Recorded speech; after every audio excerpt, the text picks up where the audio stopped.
MI news TV, हर खबर सबसे पहले। অশান্তিতে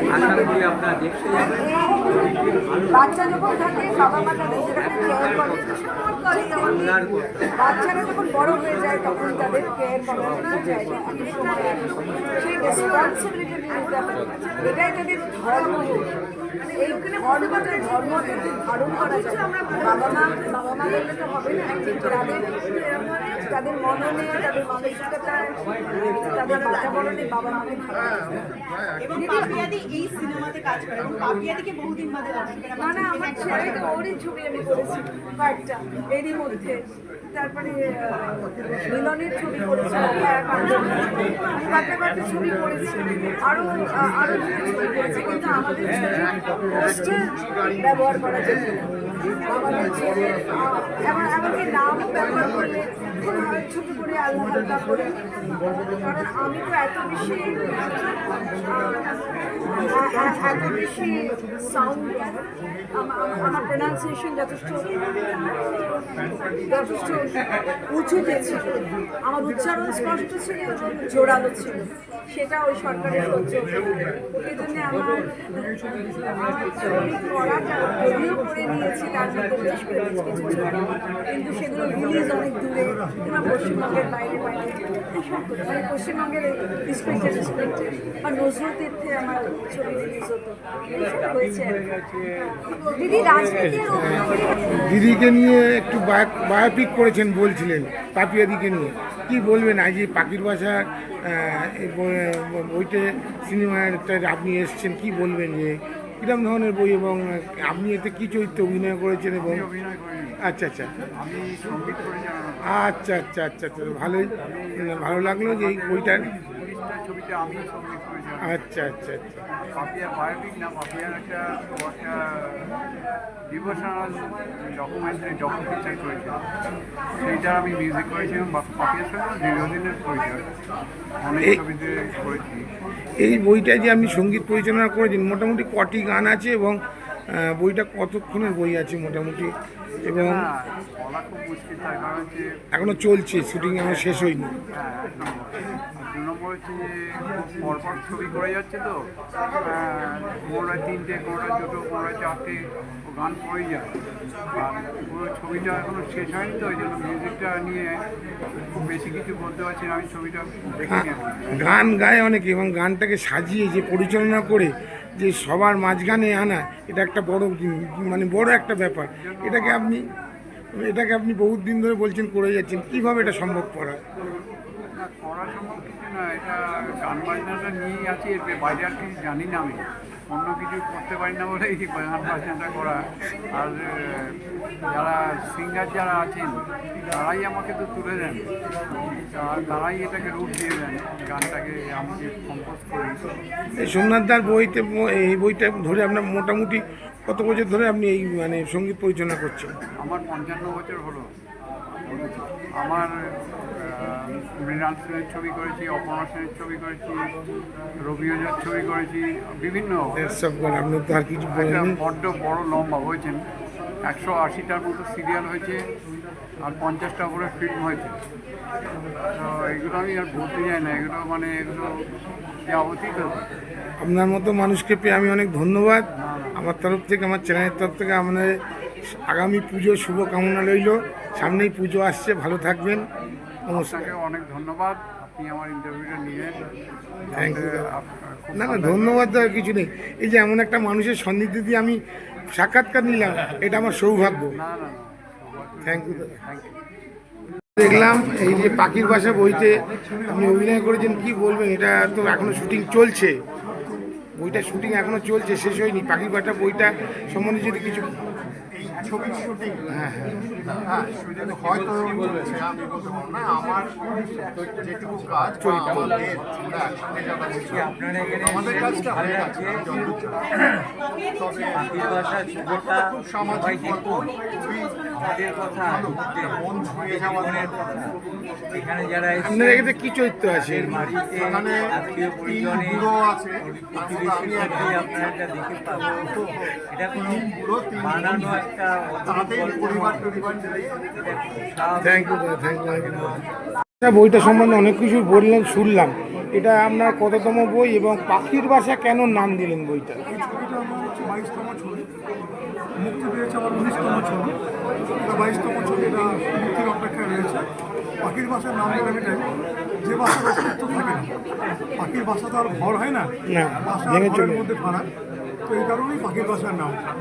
পাখি খড়গুলো দিয়ে যত্ন করে বাসা বানায়, তারপরে সেই বাসা ছেড়ে তার ছানারা উড়ে যায়, খড়গুলোগুলো পড়ে থাকে। এই কারণে ছবিটার নাম পাখির বাসা। ধরে না ধরে না ধরে না ধরে না ধরে না। ছবিটার নাম এই কারণে পাখির বাসা। এবং এটা খুব সাম্প্রতিক সমস্যা নয়, চিরায়ত সমস্যা, এবং এই সমস্যা ছিল, আছে, থাকবে। এবং আমাদের সচেতন করতে হবে, মানুষকে সচেতন করতে হবে। আমরা তো লড়াই অন্যভাবে করতে পারবো না, চলচ্চিত্র মাধ্যমের মধ্যে থেকে আমরা লড়াই করবো, মানুষের কাছে এই সচেতন বিষয়গুলো পৌঁছে দেবো। এবং ধন্যবাদ দিচ্ছি আপনাদেরকে, মিডিয়াকে। আপনারা যেভাবে আমাদের সহযোগিতা করছেন, আপনাদের মধ্যে দিয়ে মানুষের কাছে আমরা পৌঁছে যাবো। এবং মানুষকে বলবো, বৃদ্ধাশ্রম তৈরি করবেন না, মা বাবার পাশে থাকুন। মা বাবার সঙ্গ চায়, অর্থ নয়। কিন্তু হওয়া ভালো, তার চেয়ে ভালো ছেলে বা অনেক ভালো। মা বাবা ভালো ছেলে চায়, কিন্তু ছেলে চাই পুজোর আগেই কি বইটা বেরোতে পারে? আগে রিলিজ হবে। আচ্ছা, দর্শকদের মনে এই যে পাখির বাসা, এই নামকরণ দিয়ে আপনার বইটা কতটা আশা কাটতে পারে দর্শকদের? আমি যে ছবি করি, গল্পের সঙ্গে তার নামের সাথে থাকে। এবং এই অরণ্য গাছ নিয়ে ছবি করেছিলাম, সীমান্ত নিয়ে করেছিলাম, সীমান্ত বেরিয়ে, পারিবারিক সমস্যা নিয়ে করেছিলাম, অন্তরের বাইরে। তো পাখির বাসা তেমনি একটা সমস্যার প্রতিফলন হচ্ছে গল্পের মধ্যে, এবং ভালো লাগবে দর্শকদের। শুটিং কি ইনডোর না আউটডোর? শুটিং কলকাতায় ইনডোর আউটডোর মিলে হয়েছে, কলকাতা কেন্দ্রিক ছবি। গান করা দুটো গান আছে শুনলাম আমি। নর্মাল গান, সেটা শুনে মিউজিক দিয়েছে। গানটি আমার লেখা, চন্দন রায় চৌধুরী মিউজিক করেছে। আর এই ছবির প্রযোজক চন্দন দেব, সিটা ফিল্মসের ব্যানারে ছবিটা নির্মাণ হয়েছে। Thank you thank you.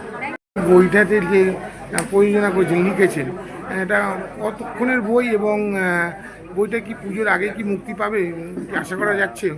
পুজোর আগে রিলিজ হবে ছবিটা। ছবিটা একটা ভালো কমার্শিয়াল ছবি এবং আপনি যে ছবিটা লিখেছেন এবং কী ধরনের ছবি এবং মানুষের মনে কতটা সাড়া জাগাবে এই ছবিটা? জেনারেশনে যে বাবা মা একটু জোরে বলুন। বাবা মাকে ফেলে রেখে যে বিদেশে পাড়ি দিচ্ছে, আচ্ছা আচ্ছা বাবা মা কীভাবে দিন যাপন করছে, আচ্ছা। মেয়ের অবস্থাটা কী, তাদের সঙ্গী কী, এইটা হচ্ছে মূল বিষয়, ছবির মূল বিষয়। যে এই বয়সে এসে তাদের যে সঙ্গী প্রয়োজন হয়, বৃদ্ধ বয়সে যে বাবা মাকে ছেলেরা যে ফেলে রেখে বিদেশে চলে যায়। আমাদের এই বাড়ি ঘরটা যে আটকে বসে আছেন, পাখির বাসাটাকে নিয়ে বসে আছে, আচ্ছা সেই পাখির বাসায় আসল দারুণ দারুণ একটা সাবজেক্ট। যে আমরা বড় হলে মা বাবাকে বৃদ্ধাশ্রমে দিয়ে আসি। হ্যাঁ, আসলে বৃদ্ধাশ্রমই সব নয়, আমাদের আন্তরিকতা দরকার। এই সন্তানদের মা বাবার প্রতি যে দায়িত্ব, সেটা পালন করা দরকার। হয়ে আছে জেনারেশন যে মা বাবা এখানে থাকে, টাকা পয়সা দিয়ে মনে হয় দায়িত্ব শেষ হয়ে গেছে। না, তাদের একটু সঙ্গী দরকার হয়। সবই বিষয়বস্তু হচ্ছে দর্শকের মনে কতটা আশা রাখবেন আশা বলছে? করছি ভালো লাগবে। দর্শক থেকে আমাদের আসুন, দর্শক ছবিটা দেখুন, আশা করি সবারই ভালো লাগবে। আপনার নামটা এবং ডেজিগনেশন? Thank you. বইতে আপনি শুনলাম গানগুলো গেয়েছেন এবং পাপিয়াদির সঙ্গে অভিনয় করার সুযোগ মানে এর আগে এসছে কিনা জানি না, বলছিলেন কিছু। এতে কটা গান আছে এবং পাখির বাসা বই সম্বন্ধে গানে সম্বন্ধে যদি কিছু বলেন যে কী ধরনের এখানে গানটা আছে? আমার একটাই গান আছে এই ছবিতে। প্রথমেই সোমনাথদাকে আমার অনেক ধন্যবাদ, দুজন চন্দনদা যারা আমাকে সুযোগ দিয়েছেন এই ছবিতে গান গাইবার। দুটি গান আছে ছবিতে, তার মধ্যে একটি গান আমি গেছি আর একটি গান উৎসবটা গেছে। আমি আগেই বললাম যে একটা 80 আর 90 দশকের একটা দারুণ ফিল্ম আছে গানটার মধ্যে, যেটা বর্তমান সময়তে একটু আমরা মিস করি আর কি। একটা অসাধারণ মেলোডি আর সোমনাথদার লেখা। আর পাপিয়াদির সাথে প্রথম কোনো ছবিতে দিদি অভিনয় করেছেন, আমি গান গেয়েছি। আমার মনে হচ্ছে, আমার যত স্মৃতির মনে হচ্ছে আমার জীবনের এটা প্রথম দিন, তাই আমি খুব অনার যে এরকম সব স্তরবর লোকেদের সাথে কাজ করতে চেয়েছি। এই পাখির বাজার ছবিতে যে গানটা আপনি গেয়েছেন, দর্শকের কাছে কতটা মন কাড়বে মনে হয় আপনার? আপনার মনে হয় সবটাই এখন নির্ভর করেছে কতটা গানটা দর্শকের কাছে পৌঁছে দেওয়া হবে সেটার উপর এখন সব থেকে নির্ভর করে।